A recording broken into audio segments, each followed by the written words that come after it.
যারা মতিন, আপনার কাছে আমরা জানতে চেয়েছিলাম সবথেকে বড় প্ল্যাটফর্ম, মানুষের প্রত্যাশার জায়গা বেশি, এবং ঠিক এই মুহূর্তে আসলে যে প্রতি রাত গুজবের রাত পার হচ্ছে এবং টান টান একটা উত্তেজনার মধ্যে দিয়ে মানুষ ঘুমাতে যায় এবং ঘুম থেকে উঠে দেখে যে যা আসলে জেলাও সেই কদু আর কি, সেরকম একটি বিষয়।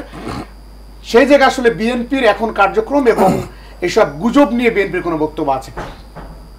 ধন্যবাদ আপনাকে, এবং আপনার মাধ্যমে আপনার এশিয়ান টেলিভিশনের সকল দর্শক শ্রোতা বিন্দুদেরকে ধন্যবাদ জানাচ্ছি আমার প্রিয় জন্মস্থান জন্মভূমি আমার মান্দা উপজেলার সকল দর্শক শ্রোতাদেরকে এবং শুভেচ্ছা জানাচ্ছি। সেই সাথে আমি আজকে প্রথমেই স্মরণ করতে চাই, আজকে আপনারা জানেন যে 25শে মার্চ সেই কালো রাত্রি পাক হানাদার বাহিনী যে বর্বরোচিত হামলা করেছিল আমাদের বাংলাদেশের নিরীহ মানুষের উপরে, এই হামলায় যারা শহীদ হয়েছে তাদেরকে আমি শ্রদ্ধাভরে স্মরণ করছি। আর আপনি যে প্রশ্নটি করেছেন সেই প্রশ্নের উত্তরে আমি এটি বলবো যে আমরা বেশ কয়েকদিন ধরে রাজনৈতিক অঙ্গনে একটি অস্থিরতা, একটি গুজব, নানা ধরনের বক্তব্য, বিবৃতি বিভিন্ন রাজনৈতিক নেতৃবৃন্দর মুখে, সাধারণ মানুষের মুখে আমরা শুনতে পাচ্ছি, জানতে পাচ্ছি। সামাজিক যোগাযোগ মাধ্যমে নানান ভিডিও, নানান ধরনের ছবি আমাদের আসছে। এই গুজবগুলো কেন হচ্ছে এটি আমাদের আগে জানা দরকার। আর বিএনপি একটি বড় দল হিসাবে আমরা কোনো গুজবে আসলে কান দিতে চাই না, বা গুজব নিয়ে আমাদের খুব মাথা ব্যথা নেই। আমরা রাজনৈতিক স্থিতিশীলতা চাই। বিএনপি বাংলাদেশের রাজনীতিতে সকল সময়ে জনগণের প্রত্যাশা, রাষ্ট্রের কল্যাণ, জনগণের কল্যাণ নিয়ে কাজ করেছে। আমরা এমন কোনো কর্মকাণ্ড বা এমন কোনো পরিস্থিতির এখানে উদ্ভব হোক যে সেটা নিয়ে আবার একটা অস্থিরতা, আপনারা জানেন যে এই জুলাই আগস্টের এই বিপ্লবের মাধ্যমে একটি স্বৈরাচারের পতন হয়েছে, নতুন একটি সরকার দায়িত্ব পালন করছে।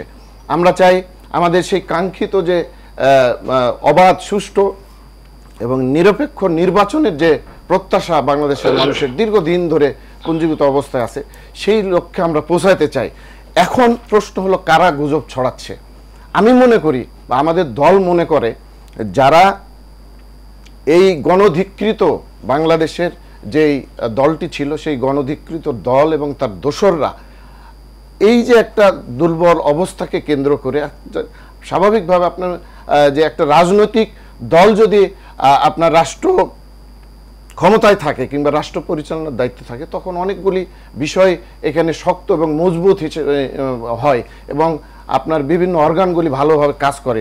যেহেতু এইরকম একটা ইন্টারিম গভর্নমেন্ট, একটা অস্থায়ী গভর্নমেন্ট আমরা মনে করি, তো এই সময় এসে সেই স্বৈরাচারের দোসর এবং তাদের সাহায্যকারীরা এবং স্বৈরাচারের বিভিন্ন ধরনের স্টেক হোল্ডার, তারা যারা তাদের সুবিধাভোগী, তারা এই প্রোপাগান্ডাগুলো ছড়ে তারা এই ঘোলাপেনিতে একটা মাস শিকারের যে একটা চেষ্টা, সেটি করবার চেষ্টা করছে বলে আমরা মনে করি। এবং যেই লক্ষ্যে এই বিপ্লব হয়েছে, এই জুলাই আগস্টের যে বিপ্লব হয়েছে আপনার এই বৈষম্য বিরোধী আন্দোলনের মাধ্যমে, তো সেটিকে নস্যাৎ করে দিবার এবং তারা আবার পুনরায় ফিরে আসবার জন্য একটা পায়তারা করছে বলে আমরা মনে করি।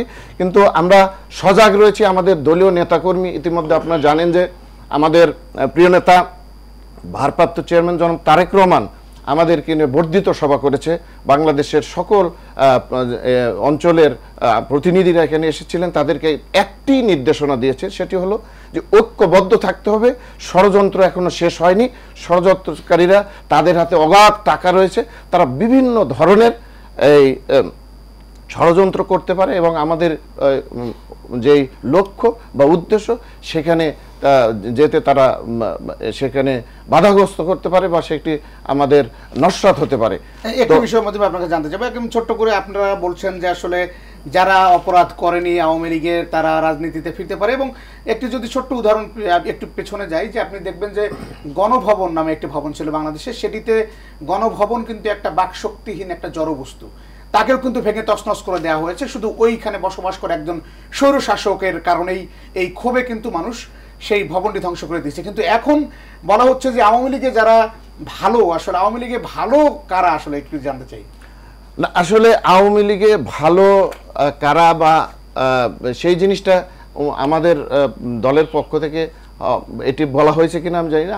আমাদের রিজভী সাহেব একটি বক্তব্যে বলেছেন যে যারা খুন করেনি বা গুমের সাথে জড়িত না, দুর্নীতির সাথে জড়িত না, লুটপাটের সাথে জড়িত না, সেই টাইপের লোক কারা কেউ যদি নেতৃত্বে আসতে চায় বা নেতৃত্ব দিতে চায় তাহলে আমাদের আপত্তি নাই, এই কথাটি তো বলেছেন। মানে এটা আসলে আইডেন্টিফাই কিভাবে করব? আমি মনে করি যে দল হিসেবে যে নিষিদ্ধ করবার যে দাবি এসেছে এটির সাথে আমি ব্যক্তিগতভাবে বলছি, এটি দলের কোনো বক্তব্য না, আমি ব্যক্তিগতভাবে মনে করি যে যদি দল হিসেবে নিষিদ্ধ করা হয় তাহলে কিন্তু তাদের যে দলের একেবারে তৃণমূল পর্যায়ে যারা নেতৃত্ব রয়েছে তারাও কিন্তু করাপশনে জড়িত এবং সন্ত্রাস নৈরাজ্যবাদের সাথে জড়িত। তাহলে এই লোকগুলি কোনো না কোনো দলের ছায়াতলে যেতে পারে, কারোর সাথে মিলেমিশে একাকার হয়ে যেতে পারে, তখন কিন্তু তারা বিচারের সম্মুখীন তাদেরকে করা কিন্তু অনেকটা কঠিন হয়ে যাবে। আমি মনে করি দল হিসাবে যে গণধিকৃত মানে ঘৃণিত একটি দল বাংলাদেশ আওয়ামী লীগ, সেই আওয়ামী লীগের পরিচয়ে আওয়ামী লীগ থাকুক, মানে টিকে থাকুক এবং মানুষ জানুক, বছরের পর বছর, যুগের পর যুগ জানুক যে তারা অপরাধী, দুষ্কৃতিকারী এবং দেশের বিরুদ্ধে তারা অবস্থান নিয়েছিল। তাদের যেই গুম খুনের যে ইতিহাস সেটি মানুষ জানুক এবং আওয়ামী লীগের পরিচয়ে তাদের বিচার হোক।